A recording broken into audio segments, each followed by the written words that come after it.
Hello everyone and welcome back to the channel. This is Tyrone. Today I wanted to revisit a company called SportyFi. I did a video on this project about a month ago, and I think it's time we talk about it again. The important thing that we've forgotten is, what is the purpose of a government? We have constant water main breaks, the roads are in terrible shape, and then we're going to give money so a bunch of corporate executives can watch a football game 8 times a year? It's absurd. I have to agree, it is absurd that cities spend their resources on stadiums that don't offer the majority of the city any benefit.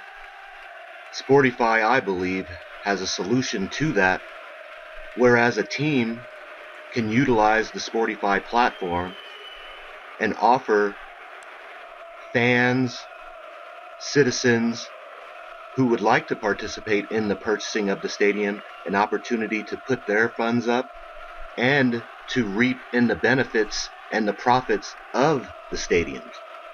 In my mind, I believe SportyFi is a solution to the problem with stadium financing. I know for myself personally, I would love to have a stake at the turnstiles of my favorite team stadium. It's packed every week. I don't believe, again, that the city should have to bear that burden. It's a private company that should be able to have private investors or other means of investment other than depending on the city where the team resides. I truly believe that this is one case use for the SportyFi platform. The Inglewood City Council voted 5-0 to approve this massive stadium project, $2 billion, 80,000 seat NFL stadium. Supporters say this will bring 10,000 jobs and tens of millions of dollars in tax revenue. The deal that's been offered to the city, this is financial arrangement, is the best financial arrangement in the history of stadium deals in this country. Developers of the Inglewood project plan to finance the new $1.8 billion stadium entirely with private funds, a deal that would be great for the city and an oddity in the sports world where most facilities require millions in public dollars to be built. But the Inglewood deal hasn't stopped other localities from aggressively pursuing new stadium projects with public money. If anything, the likelihood of a new facility in Los Angeles has created a bidding war between cities hoping to attract or keep sports franchises in their part of town. Take St. Louis. The city is proposing to fork out $400 million in tax dollars to build a new billion-dollar waterfront stadium to keep the Rams from leaving. And with the threat of another team on their home turf, the Chargers and Raiders want to turn this stinky old garbage dump into a brand new $1.7 billion stadium in Carson, California.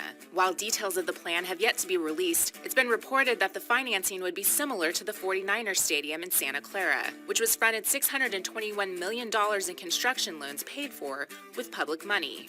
Even the union-busting fiscal conservative Scott Walker is not immune to the stadium craze. The Wisconsin governor wants to allocate $220 million in public bonds to keep the Bucks basketball franchise in Milwaukee. It is a free market approach to say we're going to help the Bucks stay here and pay their own way. But these teams often do not pay their own way and instead use public money to generate private revenue. In the past 20 years, the United States has opened 101 new sports facilities. Stadium finance experts say that almost all of them have received public funding totaling billions of dollars. And even though study after study has shown little to no economic benefit, why do cities continue to be so stupid when it comes to building stadiums? This is a typical case of cities really responding to questions of image, what corporate sponsors want, and of course the unions are going to back it because they'll all be union construction jobs, and so they'll get those too. But does it really serve the needs of the people? Does it really serve the needs of these neighborhoods, particularly in places like Inglewood and Carson and LA, which have large populations of poor people who you would think would rather have a good job than the chance to say, oh yeah, we live near the stadium, which of course I can't afford the tickets anyway. The irony of most of these stadium financing deals is that residents end up paying taxes to fund a facility they can't afford to attend. But many people will still support the idea of a stadium project because of the promise of new jobs and increased revenue for the neighborhood. Think of all the revenue that's going to come. Think about Super Bowls. Think about the Olympics. Think about hotels, shopping, concerts. All these being full of people generating revenue. But are these rosy economic projections valid? Most of the studies will show that they actually end up losing money. It's really a question of political power and influence, and basically football teams attract corporations because the corporate executives get the free boxes, and so they like it.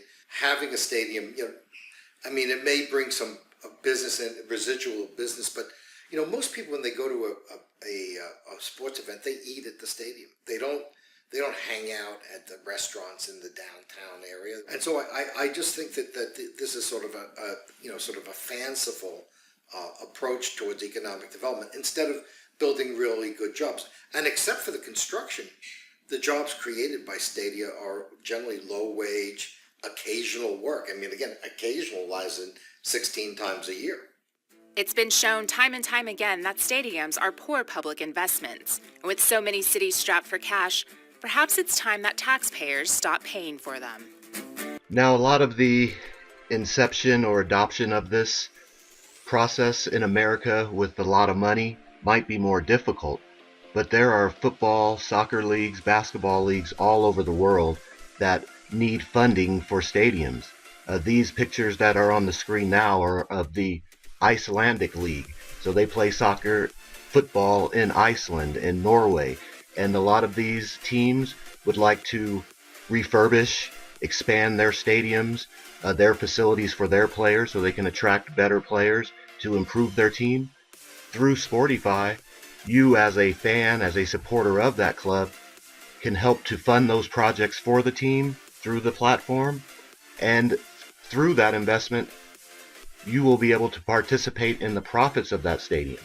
That's something that we as fans have not been able to do prior to the SportyFi platform.